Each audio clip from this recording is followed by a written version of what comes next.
I never thought I'd find myself sitting in a courtroom, being called the cold word plaintiff, forced to recount every detail of a life the man across from me was now trying to erase. On the other side of the table sat the man who once promised to love me forever. Nathan. Legs crossed, dressed in a dark blue suit, eyes void of any emotion. He let out a soft chuckle and leaned over to whisper something into the ear of the young woman beside him. She laughed, a short mocking sound that made me clutch the file in my hands tighter, as if it were the last shred of dignity I had left. My name is Isabella. 7 years ago, I left my graphic design job at a media firm to help Nathan start a business. Back then, he had nothing but an idea and limitless confidence. We rented an old garage and turned it into our first office. I handled everything, designing the logo, building the client list, managing the books, and even hand-delivering orders because he was too busy building relationships. But this morning, in court, his lawyer stood, adjusted his collar, and began the story as if I were just a shadow living off my ex-husband's success. "Your Honor," he said with pointed emphasis, "Mrs. Isabella had no role in the development of green tech. Financial records show she held no official title, made no financial contributions, and was, in effect, a homemaker." I wanted to speak up, to push back, but before I could finish my first sentence, the judge cut me off. "Please answer the question directly, ma'am," he said without even looking at me, eyes still fixed on his iPad. I swallowed the words I'd rehearsed for a week, the things I thought would finally make someone understand. Suddenly felt meaningless. And Nathan? He just sat there leaning back in his chair smirking. When it was his turn, he spoke with unbelievable confidence. "I don't want to speak ill of anyone, but the truth is, Isabella didn't run the business, she stayed home. I built everything. Now she just wants a piece, because we're getting divorced." A soft laugh came from behind me, probably one of his new friends, people who used to eat in the kitchen I cooked in, now sitting behind me, laughing at my pain. I sat in silence. I knew if I let my emotions show, they'd see me differently, the way people often look at women who cry in public. I reminded myself not to be weak, but my heart felt like stone. What Nathan and his lawyer were doing wasn't just denying my work. They were rewriting history, erasing me from the early years filled with sweat and tears. When the court recessed, I walked out into the hallway, my heels clicking against the tile, echoing in solitude. Nathan stood nearby, laughing with his lawyer and his new girlfriend, the woman in the designer dress with a glare sharp enough to pierce through me. "She really thinks a few old receipts will change anything?" she said loudly, not bothering to lower her voice. I heard it all, every word. I didn't respond, I just clutched my folder tighter and thought, if the truth isn't enough to make them ashamed, then I'll make sure it can't be forgotten. Not through anger, but through preparation. That night, I sat alone in the small rental apartment I'd moved into after leaving the house I had helped pay for. A cold cup of tea in hand, dim kitchen light falling on a table scattered with old invoices, sticky notes, and a few faded photos from the early green tech days. Back when its name was just handwritten on a whiteboard. I used to think none of this would matter legally, but now that Nathan was denying my entire existence in the company's journey, I began to see it all differently. One name suddenly came back to me: Claire Robbins. Claire had been a part-time assistant during the early days. She helped me cut labels, send mail, even hand-tag our first product batch. I remembered she had a habit of documenting everything: receipts, handwritten contracts, internal emails. We were close, but she moved on to a bigger firm and we lost touch. I wasn't sure if she even remembered me, but I knew, if anyone had preserved the truth from those early days, it was her. I found Claire on LinkedIn after nearly 2 hours of digging through old contacts. Her new profile picture was from a tech conference, more polished than before, but the same careful, diligent eyes. I didn't message her right away. Instead, I wrote an email. I didn't beg, didn't demand. I simply explained that I was trying to prove I wasn't the freeloader Nathan claimed, and that if she still had any materials, especially emails or documents that showed my role, I would be deeply grateful to see them. After I sent the email, I waited. Each hour crawled by. Finally, at 11 p.m., I received a reply. "Isabella, I still have everything. Meet me tomorrow afternoon, I think. It's time the truth is told." The next day, I drove to a small cafe on the west side of town, just a few buildings from Claire's current workplace. When I walked in, she was already seated, a laptop open and a thick folder beside her. I didn't even have time to speak before she stood, pulled out a chair for me and said quietly, "I never thought I'd need these. But he was wrong to think he could erase you." We sat for over 2 hours. Claire handed me printed copies of work emails between me and Nathan, the ones I had typed on the office computer but never saved. There were also old files she had backed up from early budget proposals, listing my responsibilities, sourcing materials, managing orders. Some documents even bore my signature alongside Nathan's on pitch decks sent to early investors. But the most powerful one was a handwritten draft of a company ownership agreement I had completely forgotten about. 35% for me, 65% for Nathan. We both signed it late one night before the company was legally registered. I still remembered Nathan saying, "Let's just write it down for now. We'll do a proper contract later." That later never came. I looked at Claire, my voice shaking. "Why did you keep all of this?" She leaned back and smiled slightly. "Because I admired you, and I couldn't stand seeing you treated like you never existed." I brought everything home, scanned each document onto a separate USB and labeled the folder Living Proof. That night, I didn't sleep, but not because of fear. For the first time during this trial, I felt hope. Nathan may have erased my name from the company's front door, but he couldn't erase me from its past. Because someone had saved it for me. And this time, I wasn't going to let anyone bury it under the label of invisible. Claire advised me to find a lawyer experienced in divorce cases involving disputed business contributions. It took me 3 days to gather myself, list reputable firms in the area, and finally settle on one name that stood out right away: Elaine Porter. Elaine wasn't what I expected. She was a few years younger than me, had softly curled hair, thin-rimmed glasses, and a voice both calm and firm. Her office was in a red crew brick building in downtown Portland, modestly decorated yet precise in every detail. I walked in holding the USB and that thick folder. Everything Claire had given me. "Ms. Isabella, I've read your preliminary case summary," Elaine said as we sat down. "Before we begin, I need to ask, are you ready to go all the way with this?" I didn't hesitate. "I don't want pity. I want the truth recognized." Elaine nodded. Her gaze shifted from cautious to focused, like a warrior stepping into a battlefield already chosen. We spent the first few hours going through every piece of evidence: the emails between Nathan and me, the co-signed budgets, everything Claire had provided, especially one email, dated June 3, 2016, sent by Nathan at midnight, after we'd landed our first big client.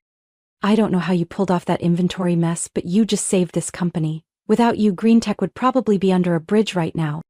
Elaine read it, paused, and then said softly, "This one sentence is worth more than anything his lawyer could ever say." We began reconstructing a detailed timeline. Every invoice, every old bank transaction, every transfer receipt I had made from my personal account to the company account, in the early days, was categorized by Elaine. She even hired a forensic accountant, Patrick Yoon, a specialist in financial analysis for divorce disputes, to start digging deeper into Green Tech's books. A week later, Patrick sent over his preliminary report. And that's when everything changed. According to the analysis, between 2015 and 2018, there were multiple transactions labeled as external investments or emergency funding, but the source traced back to my own account, not once, 9 times, adding up to nearly $72,000, 0 cents. Money I had withdrawn from my personal savings to keep the company afloat during its toughest years. I used to think, well, what's mine is my husband's too. Turns out, in court, that definition doesn't exist. Elaine reviewed the report and turned to me. "If we can prove that these so-called investments were systematic, and that he deliberately left them out of the divorce filings, this isn't just a property dispute, it's financial concealment." I sat in silence, overwhelmed. A part of me still wanted to believe Nathan was just selfish, not malicious, but numbers don't lie. They tell the truth clearer than any excuse ever could. We began preparing a rebuttal file. Elaine sorted each piece of evidence: thank you notes, work emails, invoices, transfer receipts, and most importantly, the handwritten company ownership agreement. "We need to turn this into a narrative, a clear timeline with matching evidence at each step," Elaine said as she pinned color-coded notes across the whiteboard behind her. And for the first time in months, I didn't feel alone anymore. I learned how to ask the right questions, how to read legal clauses, and what it meant to distinguish between formal titles and real impact in a small business. Elaine didn't treat me like a victim. She treated me as a collaborator with a voice in her own case. One afternoon, while reviewing documents, Elaine chuckled softly. He thought he could wipe you out of everything just by removing your name from official records. But he left the clearest trail in the last place anyone would look. I raised an eyebrow. Elaine pointed at the closing lines of an email Nathan sent me in 2017, during the rushed preparation for a new product launch. I couldn't do this without you. You're the backbone of it all, Isabella. You don't call someone the backbone of a company if they were just sitting at home spending money. I pressed my lips together. Something shifted in me. It wasn't rage. It wasn't triumph. It was a cold, sharp resolve. I would bring the truth into the light. Not for revenge, but so I wouldn't be erased from the story I had helped write with my youth. The second hearing began on a gray Wednesday morning, but the atmosphere in the courtroom was nothing like before. I walked in with Elaine holding an organized binder, shoulders straight and eyes steady. Nathan was already there. He still looked polished, slicked back hair, dark blue suit, but there was something uneasy in his posture. And what I noticed first, his fiancée was no longer with him. The judge reviewed the file Elaine had submitted 3 days prior, containing the thank you email, account statements, the handwritten ownership draft, and Claire's signed statement. He nodded slightly, then asked the plaintiff to begin. Elaine stood, voice calm but firm. Your Honor, we're not here today to debate emotions. We're here to present a complete picture, that my client, Mrs. Isabella Reed, was not just a wife. She was an integral part of GreenTech's operations from day one. No title, but undeniable substance. She displayed the numbered exhibits, each appearing on the large courtroom screen. The email reading, I couldn't do this without you. The transfer receipts, dual-signed proposals, and the 2015 handwritten ownership note. Nathan sat frozen. When Elaine read aloud the June 2016 email where he said, I saved the company, I saw his hand gripping the side of the chair. No more smug smiles, no whispered side comments. Just a tense silence, stretched tight. Nathan's lawyer stood to object, claiming the documents lacked legal weight and could have been fabricated. But the judge didn't dismiss them outright. This court needs time to verify authenticity, he said. If these are valid, they hold considerable weight. Elaine continued. We have also contacted former employees from GreenTech's early days. Individuals who can confirm that Mrs. Reed was more than a homemaker. She coordinated orders, managed vendors, and dealt with operational issues firsthand. A man in his early 40s took the witness stand. Mark Evans, former warehouse ops staff. He wore a plain gray shirt, calloused hands showing years of manual labor. I remember Ms. Isabella clearly, he said. Whenever an order went wrong, she was the one in the warehouse checking boxes. Nathan rarely showed up. We used to call her the shadow boss because, honestly, she was the only one who kept things moving. Next was testimony from Hannah Liu, a former intern who's now a communications director at another firm. She confirmed that I trained her step by step from handling suppliers to customer responses. Their testimonies were like hammers cracking through the shell Nathan's legal team had built. The judge called a 30-minute recess to deliberate and ordered GreenTech to submit internal records from 2015 to 2018. As Nathan left the courtroom, his shoulders slumped, eyes stripped of confidence. He leaned toward his lawyer and whispered something, but I no longer cared. I had told my truth, and for the first time, someone was listening. During the break, Elaine handed me a bottle of water. You're shifting the entire case, Isabella. I shook my head gently. I'm just telling the life I lived. She smiled. Not everyone has the courage to turn memories into evidence, but you did. When court resumed, the judge announced that a broader investigation would be opened to verify the legitimacy of the funds I transferred to the company, including appointing an independent audit to examine questionable transactions. Nathan's face turned pale. A week after the hearing, Elaine called me to her office after work. Her voice was steady, but there was something sharper behind it, like a blade waiting to be drawn. Patrick sent the supplemental audit results, she said as I walked in. And this time, it's not just sloppy reporting. It's intentional concealment. I sat down, my stomach tightening as she laid out the printed pages, documents showing GreenTech's financial transactions from the 3 years leading up to the divorce. He transferred over $120,000, 0 cents, into an account under a shell company, Northbridge Solutions LLC, based in Delaware, just 6 weeks before the divorce papers were filed. Elaine pointed to the detailed breakdown. I was stunned. What's Northbridge? Nothing, she replied. We looked into it. It has no employees, no business activity. It's just a placeholder, a place to hide funds, to lower the value of shared assets before the split. I clenched my fists. That was money I once believed was part of ours. Built from our effort. Our sleepless nights budgeting and marketing with my own credit cards. I never thought he'd quietly scrub the account before leaving me to walk into court looking like a freeloader. Patrick uncovered one more surprise. Buried deep in a mislabeled internal folder, likely hidden within the accounting system on purpose.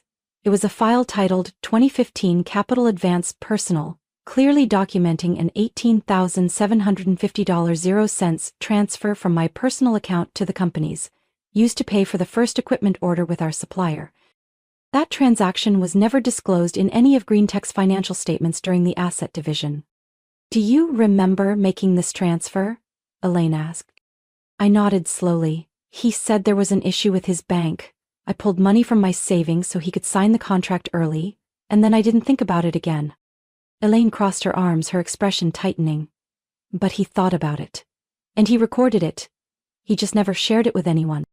That same afternoon, Elaine filed a motion to expand the financial investigation, attaching the newly collected evidence. The judge accepted the motion, and for the first time I saw him look at me with thoughtful eyes instead of detached indifference.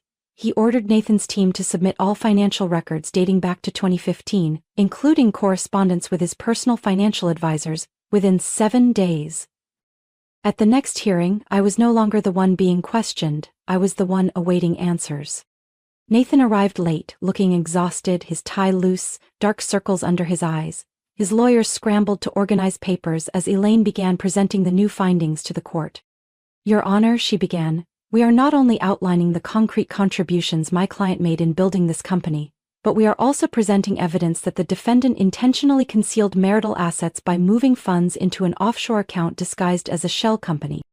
The opposing side objected, but the judge ignored them and addressed Nathan directly. Mr. Dalton, he said, voice sharp, why was there a transfer from the company's account to Northbridge Solutions just 6 weeks before the divorce filing? Nathan stammered, I was advised that it was a reasonable way to manage cash flow. And the funds Mrs. Isabella transferred to the company in 2015. Did you acknowledge those? I don't quite remember. Elaine stepped forward and placed a thick document binder on the judge's bench. Then what is this? An internal company file clearly listing the transaction amount and sender as Isabella Reed. No further objections, just a long, heavy silence. The judge leaned back in his chair and set down his pen. The court will consider placing a temporary hold on Mr. Dalton's assets until the financial investigation is complete. Nathan lowered his head to the table, and for the first time in months, I exhaled, fully. News of our case spread faster than I expected. A local business publication ran a feature on the divorce lawsuit, referring to compelling evidence that shifted the entire course of a startup separation case. It didn't mention me by name, but anyone who knew GreenTech in its early days understood who the unofficial co-founder was. 3 days after the hearing, Elaine received a call from Nathan's attorney. They requested a private meeting, off the record.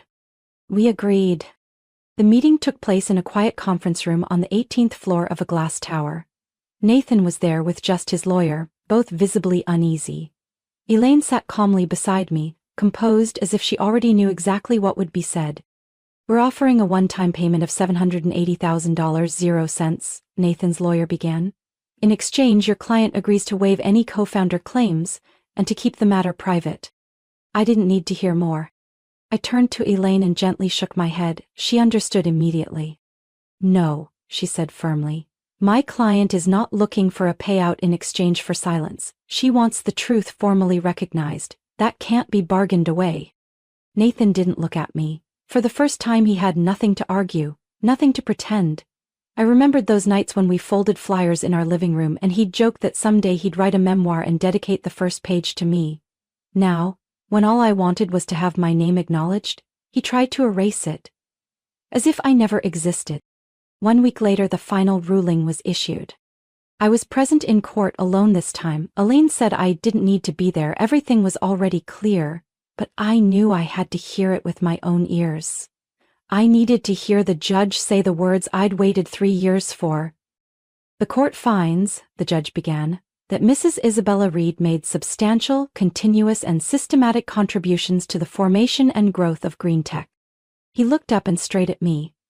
Although no formal ownership agreement existed, the evidence establishes her role as an unlisted co-founder, and therefore she is entitled to legal recognition.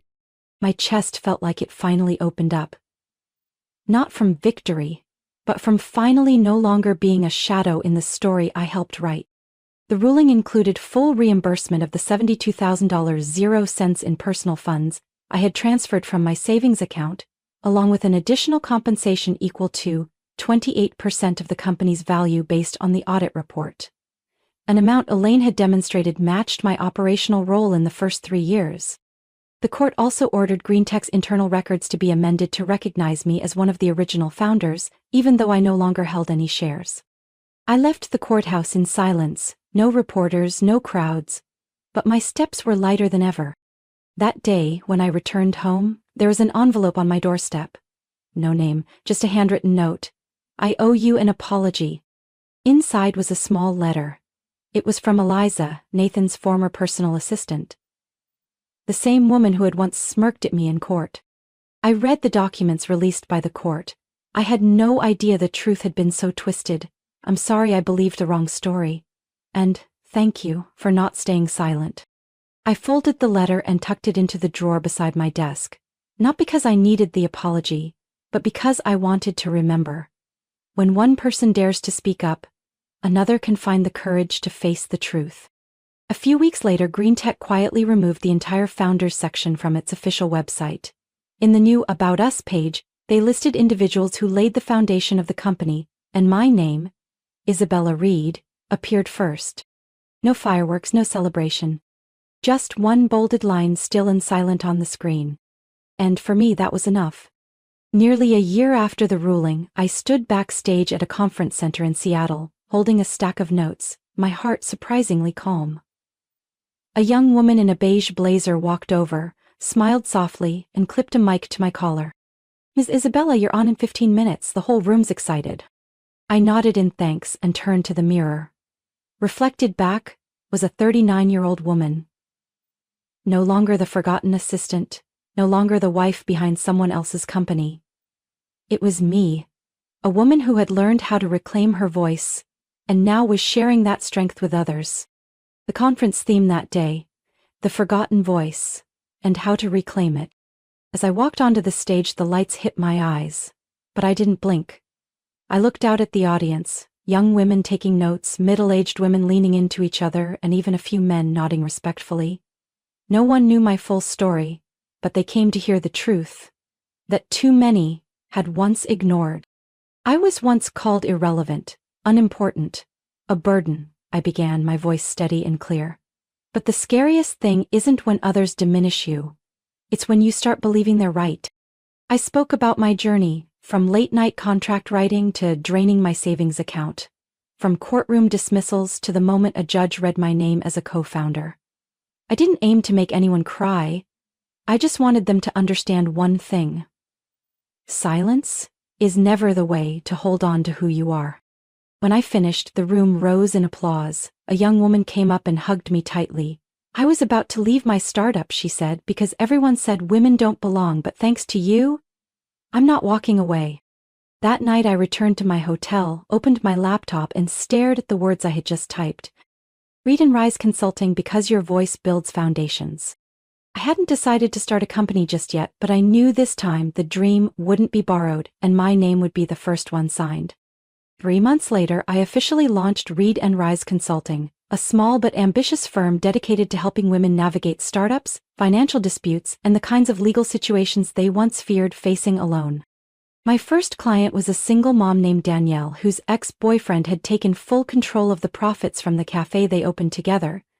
After hearing her story, I looked her in the eyes and said, "I've stood exactly where you are, and we're walking out of it together."